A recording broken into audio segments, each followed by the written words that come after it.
Everyone, to my virtual classroom, if you want to call it that, um, for health and wellness. So hopefully you guys are doing okay. We're going to go ahead and start with the first day of distance learning today. The purpose of this activity for today is a couple things. So what we're going to do first and foremost is we're going to review stuff we talked about with drugs and alcohol. We were nearing the end of the drug and alcohol unit before all of this stuff happened. So I want to review a little bit and wrap that up so we can move on to new stuff for the limited amount of time that we have left. So we're going to review, I'm going to go through a PowerPoint today. These are both PowerPoints that we've gone through in class before, but it's been a very long time since we've talked about this. It's been almost a month, so I want to recap a couple things and kind of review so we can wrap that up. Tomorrow I'd like to spend some time studying. I might try to organize like a live Kahoot or a live study session. I'm not sure how that will work yet. I will let you guys know by the time this video goes up if I want to do that, so you guys have plenty of time to prepare. But if that doesn't work, if that falls through, if I can't get it to work, then I'll upload like a study guide or some kind of set of questions that you can look at. And then Thursday for this week, we'll have an online quiz about drugs and alcohol. I know that seems soon, but it's an online quiz. You have access to everything that we've talked about that I've uploaded. You're welcome to ask me questions, so it shouldn't be too terribly difficult. I just really want to get past this unit because we've lost a lot of time from what we would normally be talking about, and especially this class in particular is short enough as it is. This is my only semester-long class, so it's already condensed, and we've already lost a lot of time, so we're going to have to kind of keep moving here. I think we should still have time for everything I want to cover. Some things might have to get cut short, but we'll have to see. Should be fine in the end, though. So, other reasons for doing this today. I mentioned this before, but it's been a very long time since we've been doing anything school related, so I want you guys to kind of have a transition back into doing work as well as trying to get comfortable with the distance learning format that I'm going to be trying out. I want you guys to give me feedback if you have it. If you prefer this, if this is helpful, or if you'd rather I do something else. I thought this would be the most beneficial way to go about it, but I want to hear you guys' opinions. I want this to be as easy for you guys as possible because I realize this is a very trying time, not being in the classroom, not being able to ask questions directly. So I know a lot of you are probably stressed. I know a lot of you are probably concerned. So I want to be able to facilitate learning for you guys in whatever is the easiest method possible. I thought this would be the easiest way, but if there's something that you would prefer or something that you'd recommend, let me know, and I'm more than willing to try a couple things. I got plenty of time to workshop a lot of things. I've been spending a lot of time trying to get these videos to work, so we'll see if we can keep this going. But anyway, this is just a chance to try it out, see if you guys like it. And then last point I want to bring up, reason for this, is gives me a chance to just make sure that this works. Because if this is something I want to continue doing, then I want to make sure that I know how to do it. I want to make sure that there are no problems with it. I don't want to get into new material and nitty-gritty stuff if my uploads aren't working, if my programs aren't working, if there's something wrong with the videos, because then you guys are missing out on stuff that I'm trying to teach you and you just can't access it for some reason. So if you're watching this video, then that's great. We're past that hurdle, but I've already run into some issues, so I want to make sure that this works first and foremost. So today should be an easy day to get back into things and just make sure everything's working. I want you guys to ask any questions if you have them. Let me know if there are any issues with this, and we'll wrap up this unit for this week. So this week will be mostly review to kind of make that easy on us, and then we'll start next week on we're getting ready to enter the sexual health and wellness section, STDs, contraception, that kind of stuff. So we'll get into that once we get past this point. So let's go get started. I'll review this real quick. This isn't going to be a super long video. I'm going to try and keep these short just to keep your guys' attention, and also because longer videos take a longer time to upload, so I don't want to have to worry about getting these videos in on time. So we'll review real quick. I think these are on the Google Classroom. I'll double check, but they should be up there. If not, you've got this video, and I should go back and upload them. So we're going to go through this today. These are both PowerPoints that I've gone through in class, but it's been a very long time, so I just want to recap a little bit so you guys can get ready for the end of the unit quiz that we'll do on Friday. And then you can always come back to this. If you want to pull this up while you're taking this quiz, if this is Thursday and you're trying to take the quiz, feel free to have this open in the background, and you might want to fast forward through a couple points because I've been talking a lot and I haven't even gotten to the material yet, so I'll stop now.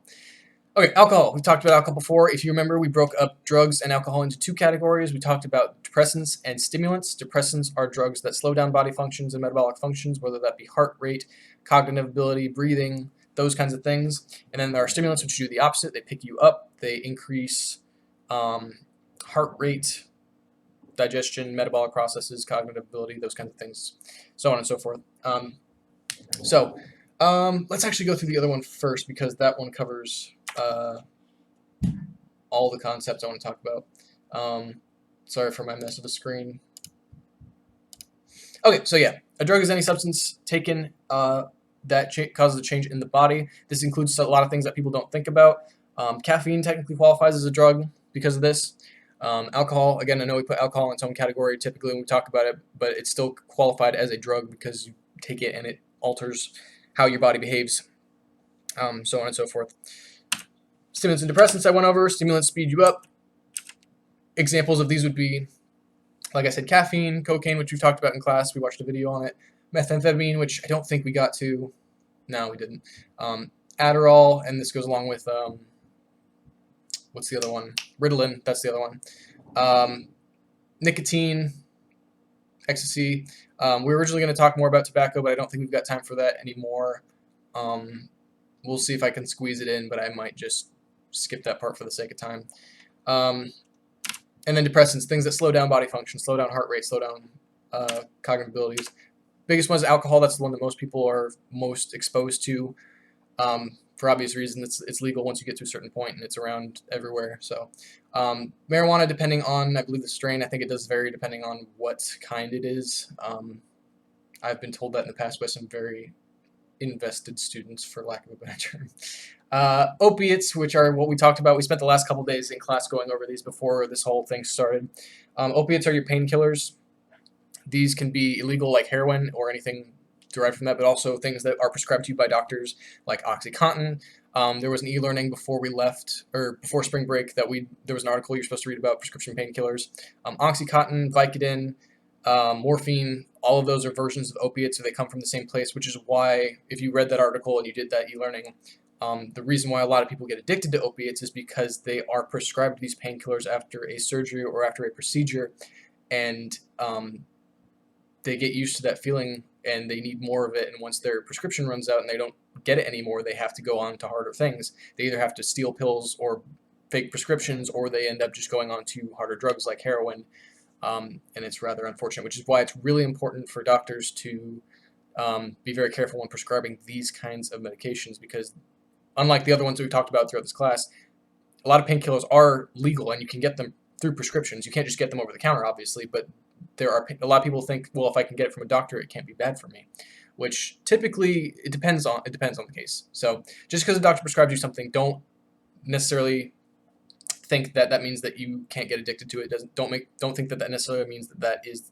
the best thing for you. They usually want to try and do what's best for you, but they're still people at the end of the day, and sometimes these things happen, and they end up prescribing drugs that could get you addicted to something, worst case scenario.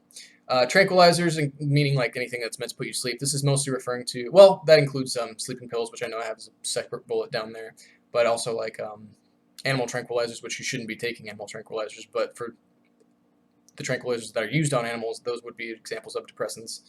Xanax, other stuff like that. We talked about this in class before. You all know this. Ways you take drugs. There's three major ways: ingestion, inhalation, or injection, so on and so forth. We've talked about this in class as well. Mixing drugs can be very dangerous. This is why, again, going back to prescription drugs, when you get something that's prescription or even stuff that's over the counter, a lot of times they'll have warnings on them saying, like, do not mix with these medications, do not mix with alcohol. It's a very common one. So it's really important that you're aware of that when you go to the store. Like I said, even things that are just over the counter, you need to check to make sure that if you are taking any other kind of medication, or once you are of the legal drinking age, if it cannot be taken with alcohol, you need to be aware of that, because if you mix certain drugs together, it can be fatal, depending on the concentration. So examples of that, biggest one is sleeping pills and alcohol, just because those are the two that are most common. Like, those are both legal. Those are both things that the average person can get and that might not necessarily be aware of it. So it's very important to be aware of that. If you are taking sleeping medication or anything like that, make sure you are not also consuming alcohol with it. Heroin and alcohol, cocaine and alcohol, those ones are less common because those are illegal, so you shouldn't be doing those to begin with. The other one, which, yeah, it's at the bottom here. Antibiotics and alcohol is another big one. You really need to be careful with that one because, again, if you're taking antibiotics, you should not be drinking while you are on that prescription. I'm not sure about the specifics, but for whatever reason, while you're doing that, it can cause liver damage. Something about the combination of the antibiotics with the alcohol can severely damage your liver. I'm not exactly sure what the science is behind it, but you could look into it if you wanted to. Overdose is when you take too much. What leads to overdose a lot of the time is just people becoming tolerant of the drug and they need higher and higher doses. I've showed a couple videos in class where you could see people will get to a point where they're not even taking the drug to get high anymore. They just need it to stay normal because they go through withdrawal otherwise. So their body has become so acclimated to this drug that they will take it just to maintain normalcy. And that becomes dangerous because then if you are getting to a point where your body can tolerate higher and higher dosages, eventually you're going to take a dose high enough that it is going to put you over the edge. Same thing with alcohol poisoning. Alcohol poisoning works the exact same way. If you drink too much, it will cause organ failure, it will cause shutdown, it will cause things like that. These are all things we've talked about in class before. Again, hopefully this is mostly review. I just wanted to use this as an opportunity to kind of get caught up on what we've been talking about. But this is kind of an overview of everything we've been discussing so far. So I could go over all the various types of drugs that we talked about in class, but I feel like that would be a lot for this video. I'll link the website we've been looking at throughout the course if you want to go back and look at any of those videos. I know a lot of them are fairly long and a lot of them play out fairly the same, and some of them are kind of played up and hammy, but if you want to look at them, you can. It's on drugfreeworld.com or .org, I don't remember which one. You can find it if you look at it, and I'll look at it online and I'll post it online as well if you need any resources for that. In terms of the quiz, I may or may not ask about specific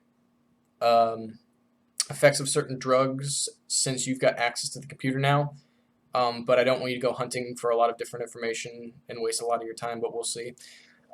Just keep in mind, I'm trying to think of the ones we covered. We didn't get to a couple of them because of where we got cut off, but we were at least able to discuss marijuana, cocaine, alcohol, heroin, and painkillers, and I think those were the ones that we got to. So those will be the main ones that I'll focus on. Again, like I said in the past, I've covered tobacco as well because that's another common one that is you can purchase tobacco products, but I don't think we'll have time for tobacco. Just be aware of it. Anyway, so to wrap up this video real quick, I'll go through the alcohol PowerPoint again real fast. I realize this video is already getting fairly long and I don't want to bore you guys to death on stuff we've already talked about. So again, alcohol is a depressant, depending on the type of alcoholic beverage that you are partaking in. Again, once you're of the legal age.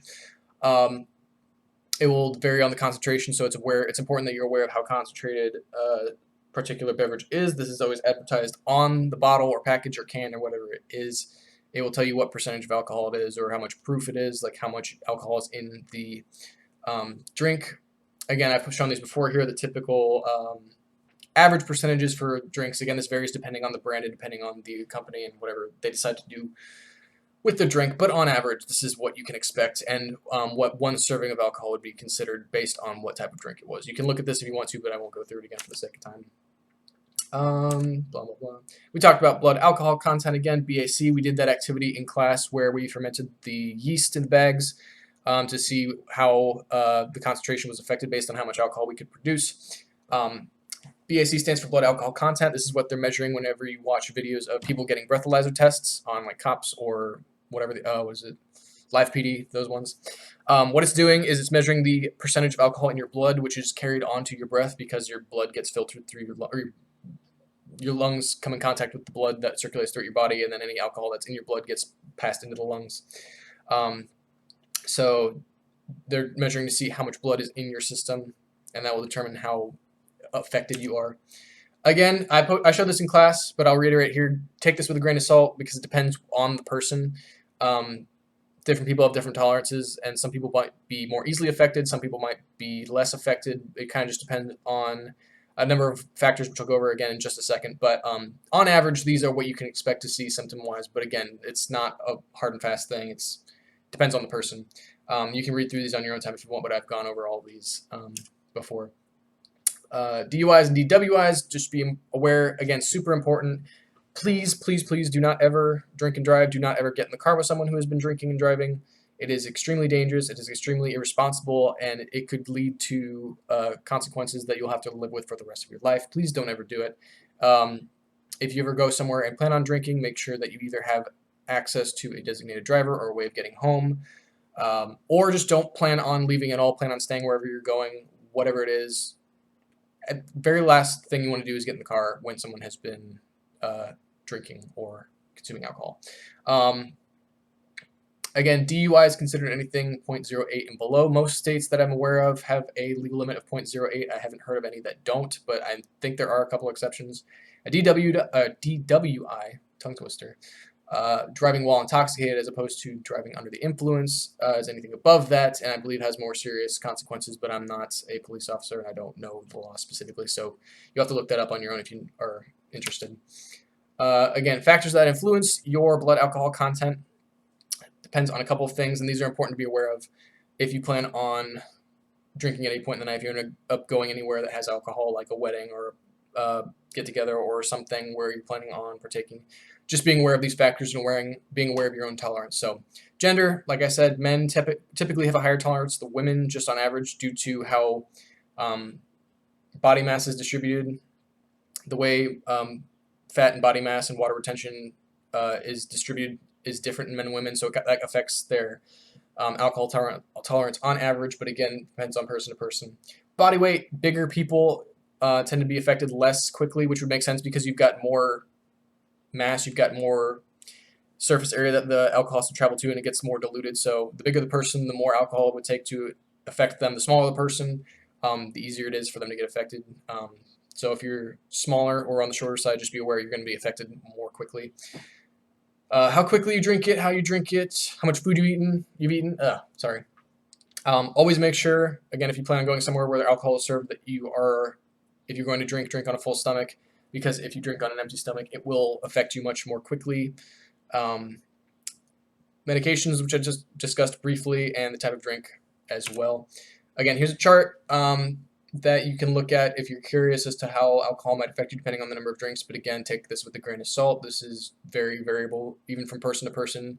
It depends on a number of factors. So just be aware. The biggest thing, obviously not right now, you are not of the legal drinking age, so please do not partake in this. Although I'm not naive, I realize that some of you are not going to listen to this and are going to partake underage. I'm not going to advocate for it. I'm not going to say that you should do that, but I'm not going to pretend that it doesn't happen.